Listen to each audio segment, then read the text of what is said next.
quand j'avais 20-30 ans, ça remonte à très loin, car j'ai atteint depuis 6 ans déjà ma date de péremption épiscopale. Il y avait une chanson à la mode qui s'appelait « Parlez-moi d'amour ». Les très vieux dans l'Assemblée peuvent connaître ça. « Parlez-moi d'amour ». Eh bien, la liturgie aujourd'hui nous parle d'amour. Tout d'abord, l'extraordinaire amour de Ruth, dont le nom signifie « compagne », à qui sa maîtresse, sa patronne, Noémie, propose de retourner dans son pays, de retrouver sa culture. Et voilà que Ruth décide de suivre sa patronne Noémie. Elle ne veut pas la quitter, elle veut continuer à la servir. Et elle sera bien récompensée.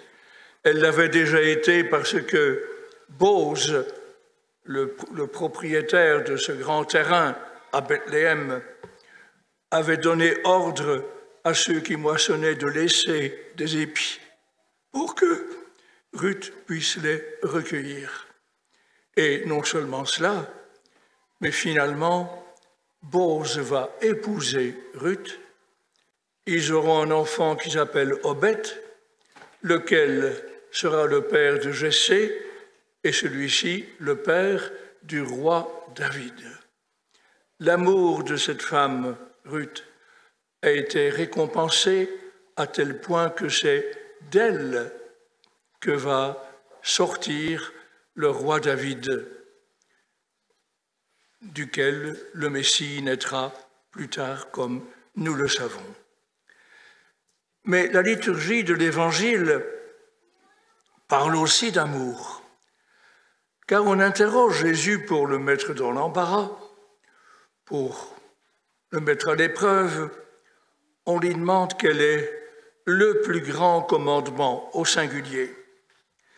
Et Jésus va répondre par 2 commandements qui parlent l'un et l'autre d'amour. Le premier, c'est la citation de Deutéronome, chapitre 6, verset 4, ce verset que les Juifs pieux récitent plusieurs fois par jour. « Shema Israël, écoute Israël, notre Dieu est unique, et tu aimeras le Seigneur de tout ton cœur, de toute ton âme, de toute ta force, de tout ton esprit. » C'est le premier c'est le grand commandement.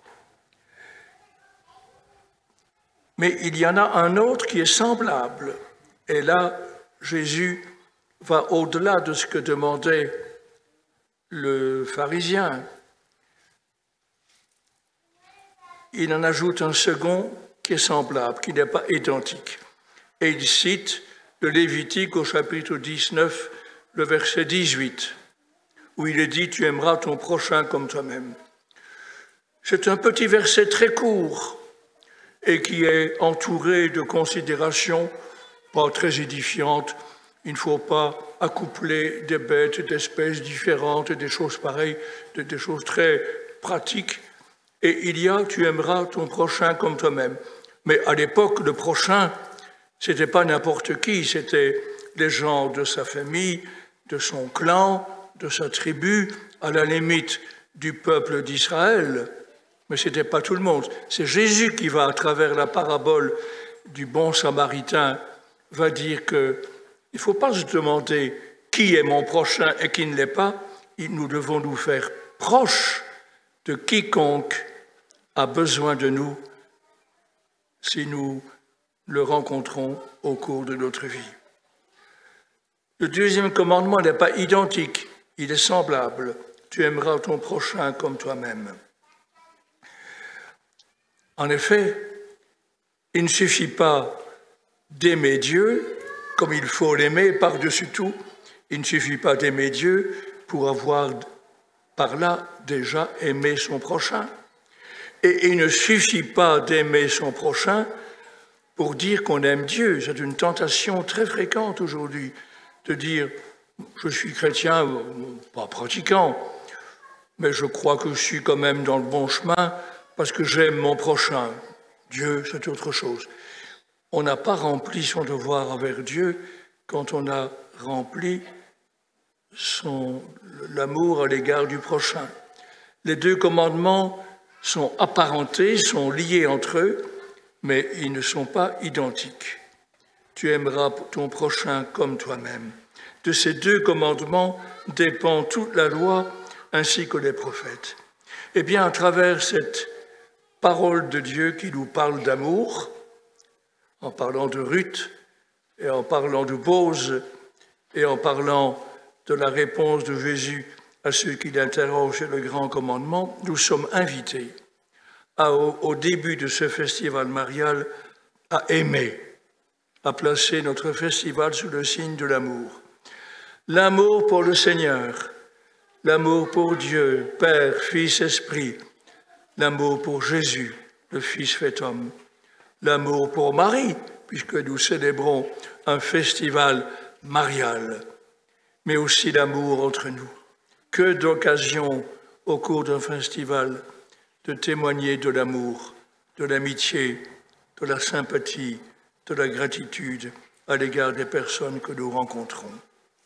Et donc, nous sommes invités par le Seigneur à placer tout notre festival marial sous le signe de l'amour.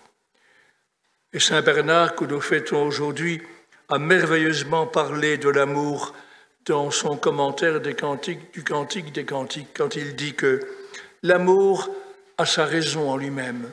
On aime pour aimer. La plupart des choses que nous les faisons dans un but qui est différent. On fait la cuisine pour pouvoir manger. On remet son lit en ordre pour pouvoir dormir. Mais on n'aime pas pour autre chose que aimer. On aime pour aimer. Et Dieu nous aime pour que nous puissions nous aussi l'aimer en retour. Et l'amour a sa justification, il a sa loi en lui-même. On aime pour aimer. C'est le sommet de la gratuité. Amen.